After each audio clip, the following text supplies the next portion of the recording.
Salut à tous, c'est Easily Math FR, ta chaîne partenaire pour simplifier les maths et garantir ta réussite au brevet et au bac. C'est parti pour une nouvelle vidéo. Hello la team. Aujourd'hui, on va aborder la notion du théorème de Thalès.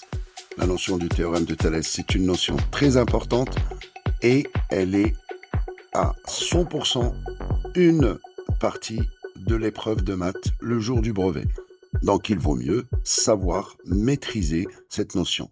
Pour la maîtriser, Easily Math est faite pour vous donner des idées très efficaces et très simples pour ne plus jamais se tromper sur les rapports. Donc, l'idée est la suivante. C'est que, tout d'abord, on va faire un petit tableau. Dans ce tableau-là, à 2 lignes et 4 colonnes, on va indiquer, par exemple, je fais le choix suivant, c'est le triangle DCE.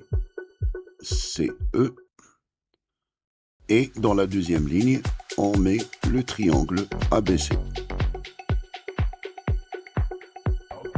Maintenant, le point le plus important dans la figure, c'est ce point C, qui est le point d'intersection des deux droites. Donc, en rouge, on met le point C dans cette case, dans la deuxième case, et dans la troisième case, et dans cette quatrième case. Ensuite, là, comme on est sur le triangle DCE, donc on va mettre les longueurs du triangle DCE. Donc ici, par exemple, je fais le choix CD, ensuite CE, et là, il nous reste la dernière longueur, c'est DE.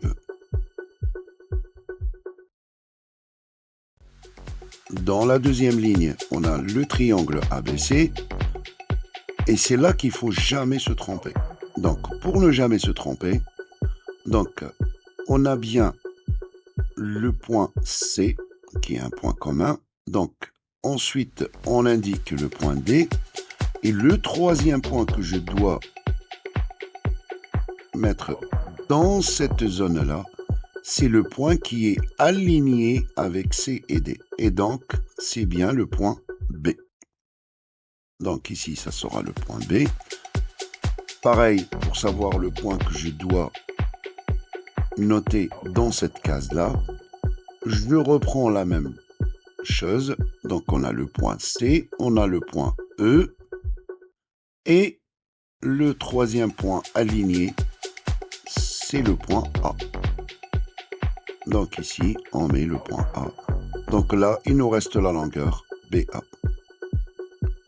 Juste avant de passer à la suite, il faut s'assurer qu'on a bien écrit nos longueurs correspondantes. Vous pouvez constater que dans cette colonne-là, on a bien les points C, D, B sont alignés. Dans cette colonne-là, on a bien les points C, E et A sont alignés. Et là, je retrouve mes droites parallèles DE et AB. On sait que ce tableau, c'est bien un tableau de proportionnalité. Donc, ces rapports-là sont égaux. Et bien maintenant, qu'est-ce qu'il nous reste? CD sur CB égale CE sur C1 est égal aussi au rapport DE sur BA. Maintenant, ce qui nous reste, c'est remplacer les valeurs connues. Donc, CD, je ne le connais pas. Divisé par CB, pareil, je ne connais pas, est égal. Maintenant, la distance CE, c'est bien 1,5. La distance CA, c'est 3,5, est égale à la distance DE, 2,1, et la distance AB ou BA, c'est la même chose. Je ne le connais pas.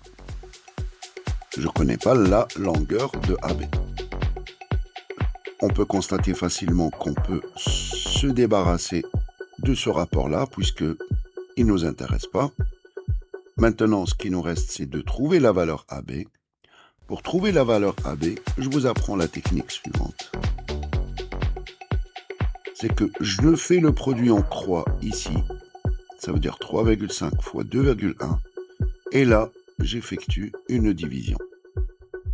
Donc, on a bien le AB est égal 3,5 fois 2,1